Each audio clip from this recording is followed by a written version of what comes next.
Hello students, मैंने अपने पहले वीडियो में जो कि इंडिफरेंस कर्व एनालिसिस तटस्थता वक्र विश्लेषण का पार्ट 1 था, उसमें आपको तटस्थता वक्र के उद्गम एवं विकास, उसके अर्थ, उसकी परिभाषाओं के बारे में बताया था। साथ ही आपको इंडिफरेंस मैप यानी तटस्थता मानचित्र के बारे में बताया था और आपको MRS marginal rate of substitution यानी सीमांत प्रतिस्थापन की दर के बारे में भी बताया था। अब मैं अपने सेकेंड वीडियो में जो कि तटस्थता वक्र की विशेषताओं के संबंध में है, उसके बारे में बताऊंगी कि what are the characteristics of indifference curve analysis. तो सर्वप्रथम हम देखते हैं कि उदासीनता वक्र का ढाल जो होता है वो ऋणात्मक होता है। ऋणात्मक इसका वक्र का जो स्लोप होता है वो निगेटिव होता है, क्योंकि ये बाएं से दाएं नीचे की ओर गिरते हुए होते हैं। जब उपभोक्ता एक वस्तु के उपयोग को कम करता है तो उसे दूसरी वस्तु के उपभोग को बढ़ाना होता है, क्योंकि तभी उपभोक्ता को विभिन्न संयोगों से समान संतुष्टि प्राप्त होती है। सपोज़ जैसे कि मैंने प्रीवियस वीडियो में भी आपको समझाया था कि दो वस्तुएं हैं x तथा y। अगर उपभोक्ता x वस्तु पर अपने उपभोग को 1, 2, 3, 4 करके बढ़ाता है तो उसे y वस्तु पर अपने संयोग को सपोज़ 25 इकाइयों के बराबर है तो उसे 20 करना पड़ेगा, 25 करना पड़ेगा और 10 करना पड़ेगा। मतलब उसको एक वस्तु पर अपने अगर प्रयोग को वो बढ़ाता है, उपयोग को बढ़ाता है, तो उसे दूसरी वस्तु पर अपने उपभोग को कम करना पड़ेगा, क्योंकि उपभोक्ता को विभिन्न संयोगों से, विभिन्न कॉम्बिनेशंस जो है उससे उसे तभी समान संतुष्टि की प्राप्ति होगी। जैसा कि हम रेखा चित्र में देखते हैं कि OX एक्सिस पर वस्तु X को लिया गया है तथा OY एक्सिस पर वस्तु Y को लिया गया है। वस्तु Y की जो इकाइयाँ हैं, वस्तु Y की इकाई क्या है? OY1 होने पर तो X की इकाई है OX1। अगर वस्तु Y की इकाई कम करते हैं हम, अगर वस्तु Y की इकाई को हम OY1 से OY2 करते हैं तो X वस्तु की जो इकाइयाँ हैं वो बढ़कर पहले से अधिक हो जाएंगी, X2 हो जाएंगी। तभी उपभोक्ता को समान संतुष्टि की प्राप्ति हो सकती है। नेक्स्ट इसकी विशेषता है कि उदासीनता वक्र जो होते हैं मूल बिंदु के प्रति उन्नतोदर होते हैं, यानी कॉन्वेक्स टू द ओरिजिन। तो उपभोक्ता जैसे जैसे y वस्तु के स्थान पर x वस्तु को स्थानापन्न करता है, वैसे ही x वस्तु की सीमांत उपयोगिता घटती जाती है। वस्तु x की एक अतिरिक्त इकाई के लिए वस्तु y की मात्रा का त्याग कम दर से किया जाता है, लेकिन जैसे जैसे वो एक वस्तु के स्थान पर दूसरी वस्तु को स्थानापन्न करता है तो दूसरी वस्तु की सीमांत उपयोगिता घटती जाती है। सेम चीज़ आप इस डायग्राम में देख सकते हैं। OX पर X वस्तु को, OY पर Y वस्तु को लिया गया है। IC हमारा इंडिफरेंस कर्व है और इसमें आप देखिए ये Y की इकाइयाँ हैं, ये X की है, ये Y की है फर्दर, और ये फिर X की इकाइयाँ यहाँ पर दे रखी हैं। दूसरा डायग्राम भी आप इसका देख सकते हैं, जिसमें दिखाया गया है कि ये हमारा OX एक्सिस पर हमने X वस्तु को लिया है, OY पर Y वस्तु को इसमें लिया गया है। आप देखिए कि जैसे जैसे उपभोक्ता X वस्तु की इकाई AB का उपभोग करता है, या फिर आप उसे BC कह सकते हैं, तो उसके बदले में उसे Y की FG इकाइयों का या फिर AB इकाइयों का त्याग करना पड़ता है। इसी तरह से X वस्तु की इकाई BC के लिए उपभोक्ता को BC या फिर आप कह सकते हैं BC या फिर DE के लिए उसे त्याग करना पड़ता है Y की इधर GH मात्रा का या फिर CD मात्रा का। ये पूरा इस तरह से इसमें दे रखा है। तो हम देखते हैं कि X वस्तु की प्रत्येक इकाई को Y की घटती हुई मात्रा JK is less than HJ and HJ is less than GH and GH is less than FG। इसको आप दूसरी तरह से भी दिखा सकते हैं कि GH is less than CF, CF is less than CD and CD is less than AB। तो हम इस तरह से देख पाते हैं कि x की प्रत्येक इकाई को y की घटती हुई मात्रा के द्वारा प्रतिस्थापित किया जाता है, जिसे कि x की y के लिए घटती सीमांत प्रतिस्थापन दर कहा जाता है। नेक्स्ट इसकी विशेषता है कि उदासीनता वक्र एक दूसरे को काटते नहीं हैं। प्रत्येक उदासीनता वक्र संतुष्टि के एक अलग स्तर को बताता है। सेम अब आप इस डायग्राम में देख पाएंगे, जैसे कि अगेन वही है, ओ एक्स पर एक्स वस्तु की मात्रा को और ओ वाई पर वाई वस्तु की मात्रा को दिखाया गया है। इसमें हमारे पास दो वक्र हैं, IC1 और IC2, जो दोनों एक दूसरे को काटते हैं। किस बिंदु पर? ए बिंदु पर ये दोनों एक दूसरे को काटते हैं। तो IC1 पर हमारे कौन से बिंदु हैं? ए और सी बिंदु हैं। संतुष्टि का स्तर कैसा है? A = C। संतुष्टि का स्तर बिल्कुल इसमें समान है। इसी तरह से IC2 पर हमारे बिंदु हैं A और B, जिनके बीच भी संतुष्टि का स्तर कैसा है? समान इसमें संतुष्टि का स्तर है। B और C बिंदु पर संतुष्टि समान नहीं है, क्योंकि B बिंदु जो है वो IC2 पर B बिंदु दे रखा है और IC1 पर जो बिंदु दे रखा है हमारा, वो है हमारा C बिंदु है।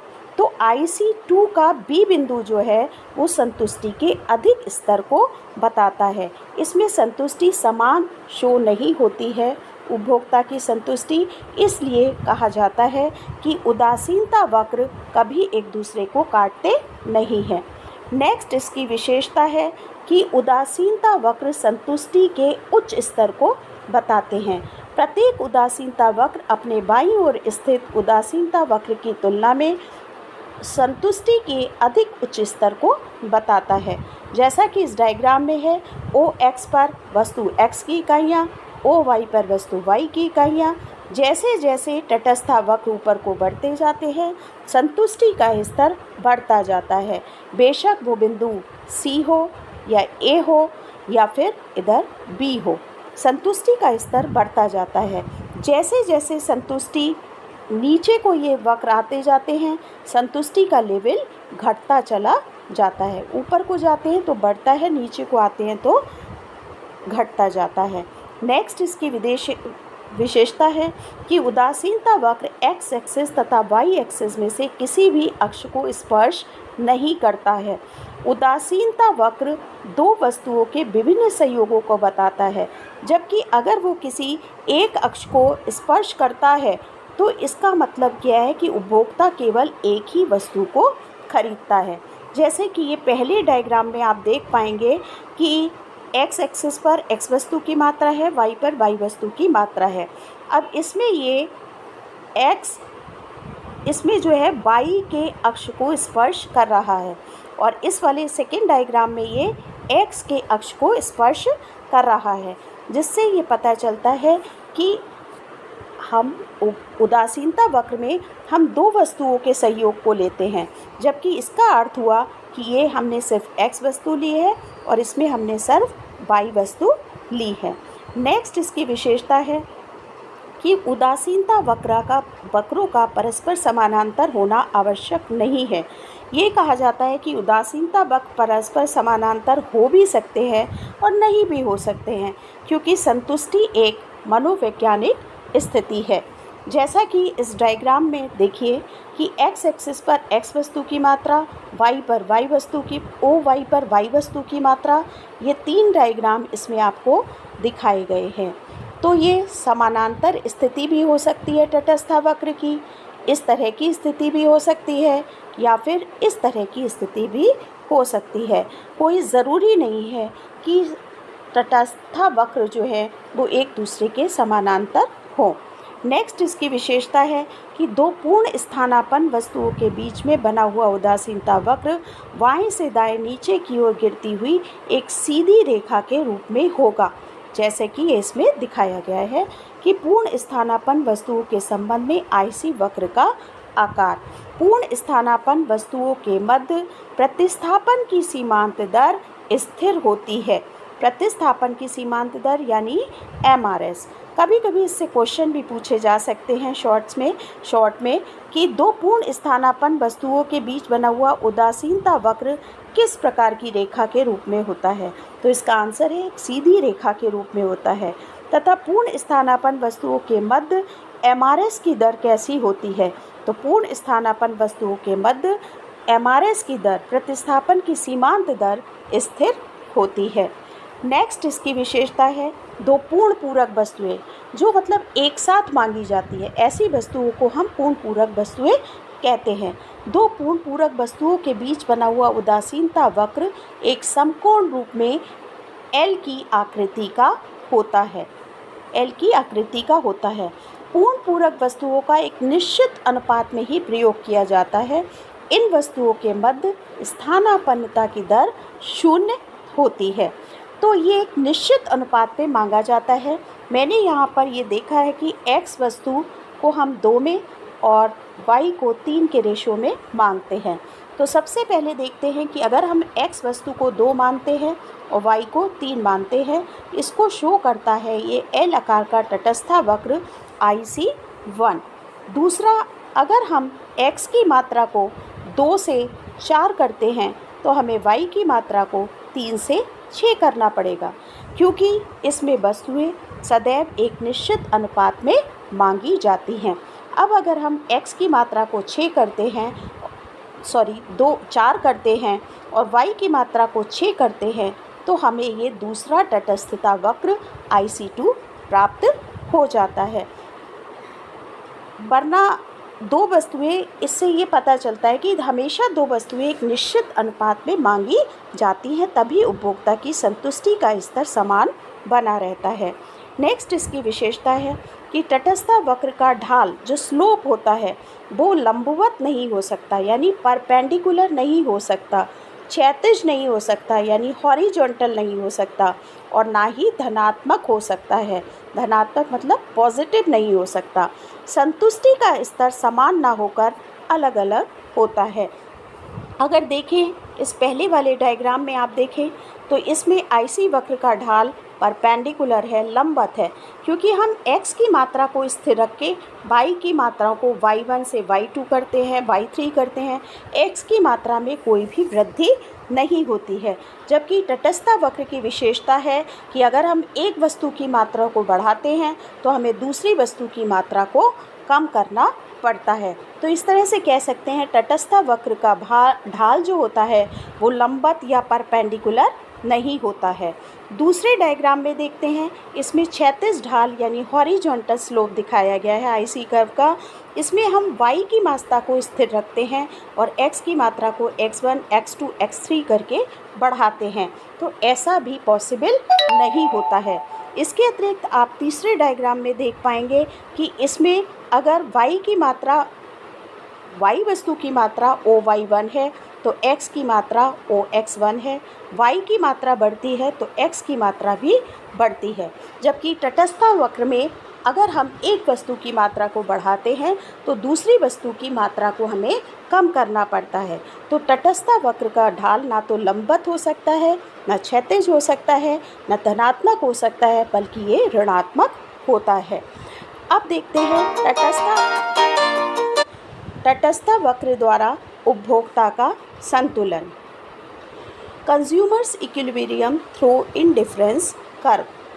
उपभोक्ता संतुलन की स्थिति में तब माना जाता है जब उसे अपनी आय से अधिकतम संतुष्टि प्राप्त होती है। उपभोक्ता के संतुलन के लिए हमें दो बातों का जानना पड़ता है, एक तो कीमत रेखा या बजट रेखा, दूसरा तटस्थ मानचित्र। कीमत रेखा आप पढ़ेंगे, जबकि इंडिफरेंस कर्व के बारे में मैं आपको अपने प्रीवियस वीडियो में बता चुकी हूँ। कीमत रेखा या बजट रेखा उपभोक्ता की आय और दोनों वस्तुओं की कीमतों की सहायता से जो वक्र तैयार होता है उसे कीमत या बजट रेखा कहते हैं। अर्थात कीमत रेखा दो वस्तुओं के उन विभिन्न संयोगों को बताती है जिसे उपभोक्ता अपनी सीमित आय द्वारा एवं वस्तुओं की कीमतें दी होने पर खरीद सकता है। जैसे M = PX QX + PY QY। तो कीमत रेखा क्या होती है, जिसे उपभोक्ता अपनी आय और दोनों वस्तुओं की कीमतों की सहायता से खरीदता है। और संतुष्टि उसे कब होती है? जब उसे अपनी आय को वो इन वस्तुओं पर खर्च करके उसे अधिकतम संतुष्टि प्राप्त हो जाती है। एग्जाम्पल में देखते हैं कि उपभोक्ता की आय माना 80 रुपये है, एक्स वस्तु की कीमत 20 रुपये है, वाई वस्तु की कीमत 10 रुपये है। अगर उपभोक्ता अपनी संपूर्ण आय को एक्स वस्तु पर व्यय करता है तो उसकी संपूर्ण आय है 80 और एक्स वस्तु की कीमत है 20 रुपये। तो यानी वो इस हिसाब से 4 इकाइयाँ जो है वो एक्स वस्तु पर खर्च करता है। संपूर्ण आय अगर वाई वस्तु पर व्यय करता है तो उसको 8 यूनिट प्राप्त होती हैं। तो इस तरह से वाई वस्तु की 8 इकाइयाँ और एक्स वस्तु की 4 इकाइयों को अगर हम मिला देंगे तो हमें प्राइस लाइन या कीमत रेखा की प्राप्ति हो जाएगी। उपभोक्ता कीमत रेखा के किसी भी बिंदु पर संतुष्टि के स्तर को प्राप्त कर सकता है, चाहे वो आर हो या फिर एस हो या फिर ए हो, क्योंकि यहाँ पे उसे अधिकतम संतुष्टि प्राप्त होती है। कीमत रेखा के बाहर की स्थिति डी बिंदु उसके बजट से बाहर की स्थिति है, वो इसको ग्रहण नहीं करेगा। कीमत रेखा से नीचे के स्तर को भी वो ग्रहण नहीं करेगा। अधिकतम संतुष्टि के लिए उसे सिर्फ कीमत रेखा या बजट रेखा पर स्थित किसी भी बिंदु पर ही उसको यहाँ पर रहना पड़ेगा, तभी उसको संतुष्टि प्राप्त हो सकती है। That's all for today. आज के वीडियो में इतना ही।